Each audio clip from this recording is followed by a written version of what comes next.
Right, so I think it's fair to say that the best addition to Warframe with Deimos Arcana is very obvious, right? It's right there in front of you, and I will fight anyone who says I'm wrong, okay? I'm good to go. McDonald's car park, boxing gloves, mutton chops, mankini. You want to go? No? Okay. Now, being able to mute Nora Knight is absolutely amazing, right? That's the best addition, I don't care. Look, you can turn her up and down with the slider. Perfect addition. Now, a very close second to that is easily the Proboscis Cernos bow. It is such a good utility bow, while also dealing a solid amount of damage. It is only our 5th Cernos bow in the game. I know.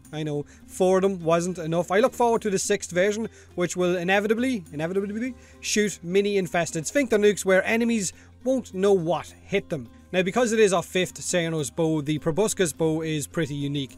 It fires arrows that, on impact, send out tentacles that will latch onto enemies and pull them all into a group. Basically, a mini Nidus effect for every arrow once it hits a point of impact. The tentacles then explode, dealing viral damage to everything that has been pulled in or grabbed by those tentacles. But not just viral damage, this bow also throws out a very nice amount of slash damage, which is exactly what you want to combine with those viral procs.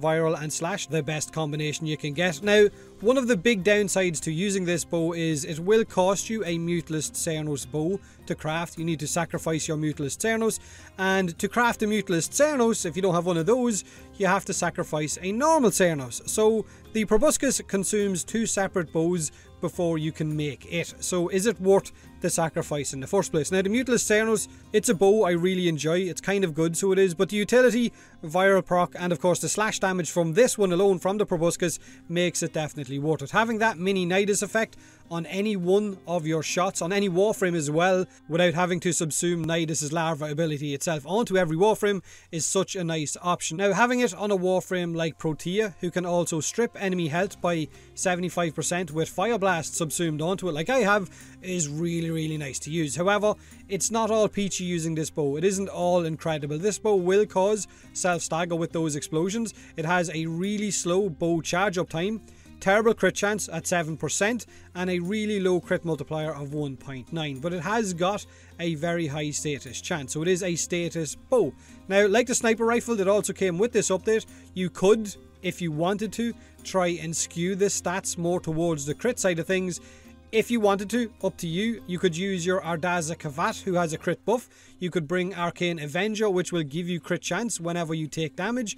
Or you could bring the Vigilante mods on your Sentinel with either the Ardaza Kavat and of course Arcane Avenger as well. Or you could bring out Harrow with his crit buffing ultimate ability, because all of those options will give you a chance to get orange or red crits. Now, Harrow isn't as effective with this bow as he is with the sniper rifle, because his lasting Covenant augment requires headshot kills to extend the duration, and the explosions with this bow kind of rob you of that. It will kill enemies without you being able to hit headshots, but he is an option if you wanted to. Now, this is my build for this footage. You could pop on another former or two, and you could stick in a Bane mod if you wanted to use one of those for more damage, or you could pop in Heavy Caliber, which has a minor effect on accuracy for this bow, or you could stick on some crit mods if you are going to use some of those options to try and skew it more towards crit. Entirely up to you. Your bow, your build, your game. Knock yourself out. Now, let me know what you think of the Proboscis bow in the comment section below, whether you're enjoying it or not, and as always, thanks very much for watching.